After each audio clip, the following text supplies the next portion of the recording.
कक्षा 8 गणित के जो चैप्टर नंबर 3 है चतुर्भुजों को समझना, उसकी प्रश्नावली 3.1 हम पहले ही कर चुके हैं, मतलब पार्ट 1 कर चुके हैं। पार्ट 2 में जो बचे हुए क्वेश्चन है उसे आज हम सॉल्व करेंगे।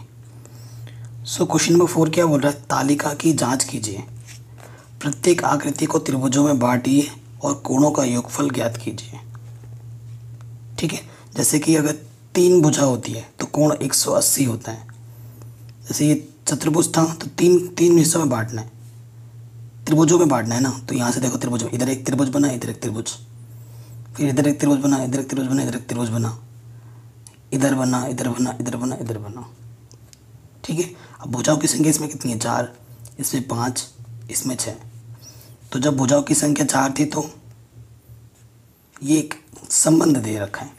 तो ये तो मैं आपको पहले ही सिखा चुका हूँ, है ना, संबंध के बारे में। चलिए करते हैं। कह रहे हैं एक बहुभुज के कोणों के योग के बारे में आप क्या कह सकते हैं। सो उत्तर क्या होगा, बहुभुज में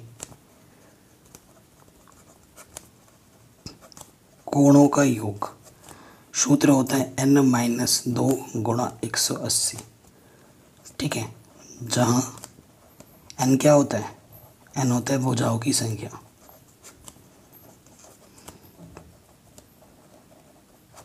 ठीक है, ये आपका एक उत्तर हो जाएगा, इसे आपको पूरा लिखना पड़ेगा। उसके बाद इनका आपको आंसर निकालना है। यदि भुजाओं की संख्या आपको निम्नलिखित दे रखी हो तो भुजाओं का योग बताना है। ठीक है, सीधे सीधे इस सूत्र में रख देना है। n बराबर पहले में 7 दे रखा है तो क्या हो जाएगा, इस सूत्र में रखेंगे तो यहाँ पर 7 - 2 गुणा 180, यानी कि 5 गुणा 7 में से 2 घटाएंगे 5 आएगा। 18 पंजे कितना होता है, 90, पीछे से 0, तो कितना आ जाएगा 900 डिग्री। ए वाले का आंसर। बी वाले पे आ जाओ। जब n 8 होगा तो सूत्र रखेंगे,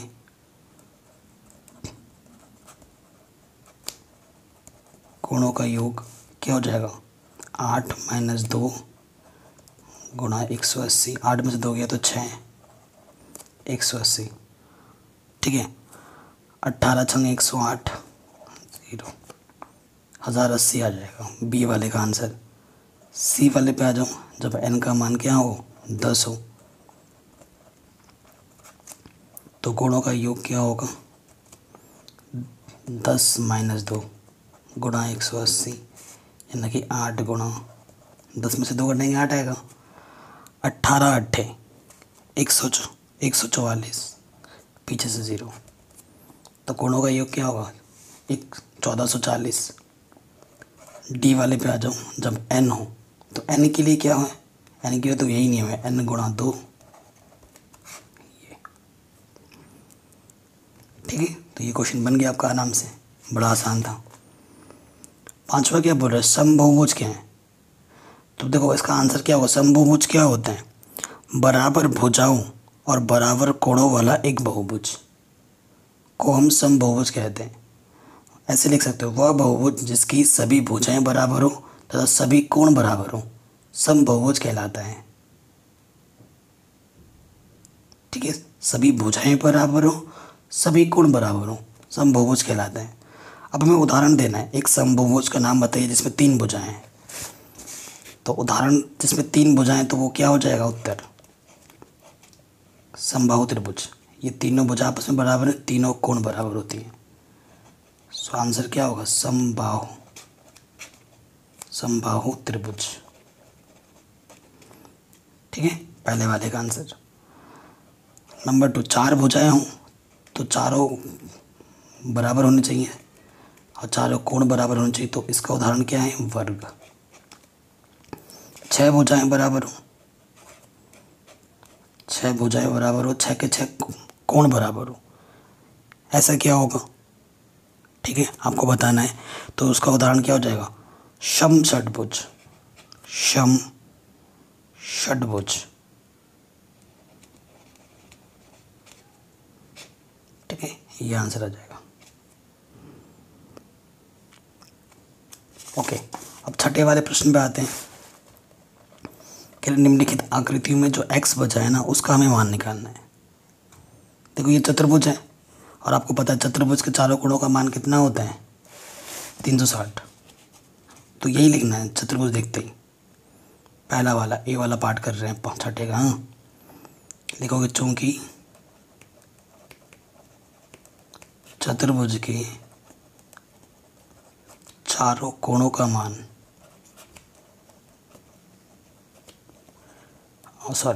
360 होता है,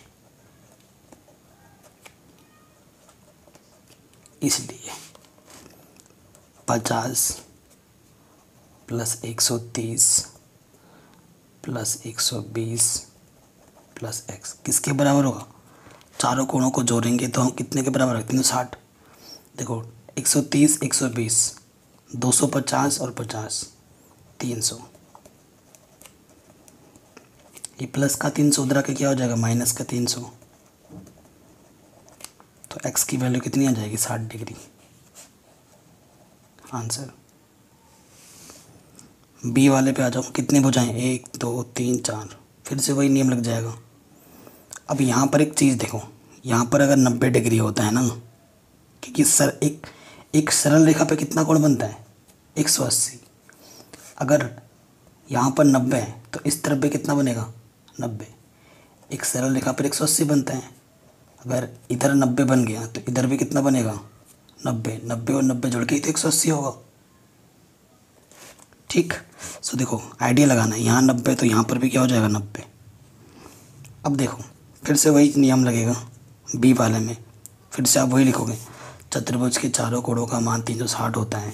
ये लिखने के बाद आप क्या लिखोगे x प्लस 70 प्लस 60 प्लस 90 360।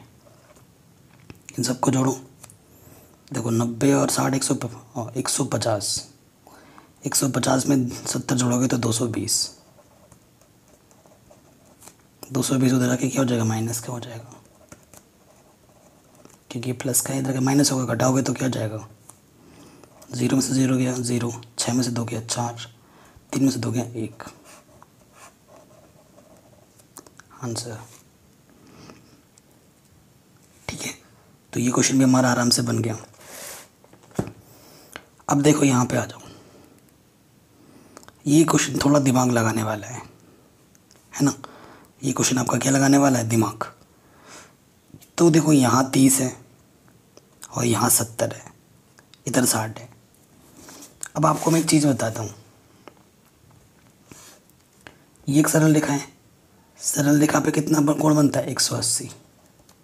ठीक है, सरल रेखा में ये अगर इसे बाह्य कोण बोलेंगे और इसे मान लो ये अंतः कोण है, अंदर का कोण है, और ये क्या है बाह्य का कोण है, बाहर का कोण है ना। एक को अंदर बोल रहे को बाहर। अंतः कोण और बाह्य कोणों का योग हमेशा कितना होता है 180। ठीक है, एक सरल रेखा में कितना कोण बनता है 180, और एक सरल रेखा में अगर दो कोण बन रहे अंतः कोण और बाह्य कोणों का योग कितना होगा 180। इसका उपयोग करके ही हमें यह आंसर मिल सकता है। ठीक है, तो देखिए हम क्या करेंगे, देखो यहाँ पे ये 70 है। ठीक है, तो इधर अंदर कितना हो जाएगा, यहाँ पे ये 70 है ना, तो इधर कितना हो जाएगा 110। ठीक है, फिर ऐसा है, इधर देखो इधर अगर 60 है तो इधर कितना होगा 120 होगा कि नहीं होगा, क्योंकि अंतः कोण और बाह्य कोणों का योग कितना होगा 180 होना चाहिए। 70 होगा तो इधर 110 होगा, इधर 60 है तो इधर 120 होगा, क्योंकि इन दोनों को जोड़ने पर 180 आना चाहिए। तो ये लिखना पड़ेगा, हम जानते हैं कि अंतः कोण तथा बाह्य कोणों का योग 180 होते हैं। फिर लिखोगे अतः, चित्र बनाओगे और फिर ऐसा बनाओगे, डायरेक्ट नहीं कर सकते। अब फिर चित्र हमारा कुछ इस तरीके से है ना, यहाँ पर भी जो कोण है यहाँ पर भी वही कोण है, और इधर अपन का 30 है। ठीक है, तो देखो भुजा के गिनो 1 2 3 4 5 भुजा आ गई आपकी, है ना। अब आप बोलोगे 5 4 का तो पता था, अब 5 का कैसे निकालूं? तो कोणों का योग का सूत्र तो आपको पता ही है, चूँकि n बराबर 5 है ना, तो आपको पता है सूत्र क्या होता है, n माइनस 2 गुणा 180। तो n की जगह पे 5 रखो, 5 गुणा 2 गुणा 180, यानी कि 3 गुणा 18 54, तो 540। पाँचों कोणों का योग कितना होगा? 540। तो वही लिखोगे। अतः इन पांचों कोणों को अगर जोड़ेंगे 30 plus x plus 120 plus 110 plus x किसके बराबर होना चाहिए? 540। ठीक है, अब जोड़ो, x और x कितना हो जाएगा? 2x। 30 और 120 150, 150 में 110 जोड़ दोगे तो कितना आ जाएगा? 260। ठीक है, 150 में 110 जोड़ दोगे 260, और इधर है 540।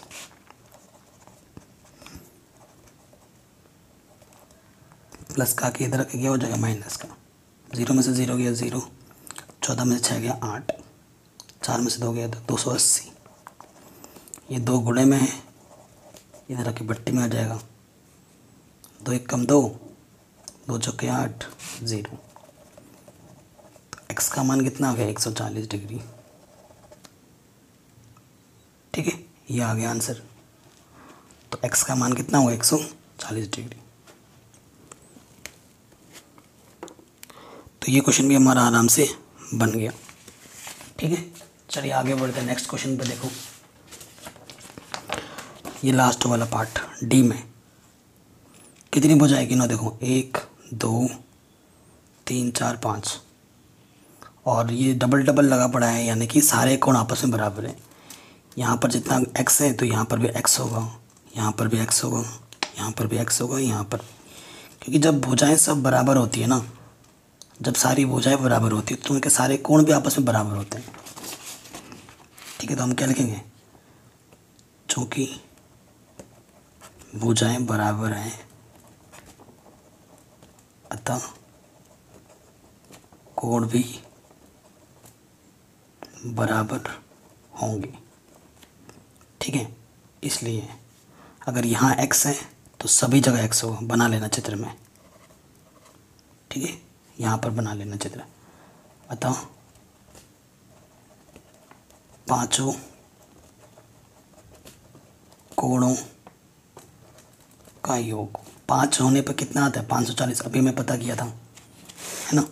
तो यानी कि पांचों कोण हमारे x x हैं, तो 5 बार x है तो 5x हो जाएगा। 5 गुणे में देखिए क्या हो जाएगा? बट्टे में 5 1 कम 5 0, 5 8 40। तो x का मान क्या आ जाएगा? 108। ठीक है, तो ये भी हमारा आराम से बन गया। ये जो क्वेश्चन नंबर 7 है उसे हम नेक्स्ट वीडियो में हम करेंगे। ठीक है, आप खुद भी ट्राई कर सकते हो, वैसे समझ में जाओगे तो। नहीं तो हम ये जो क्वेश्चन नंबर है ना, ए और बी, इसे हम नेक्स्ट वीडियो में करेंगे।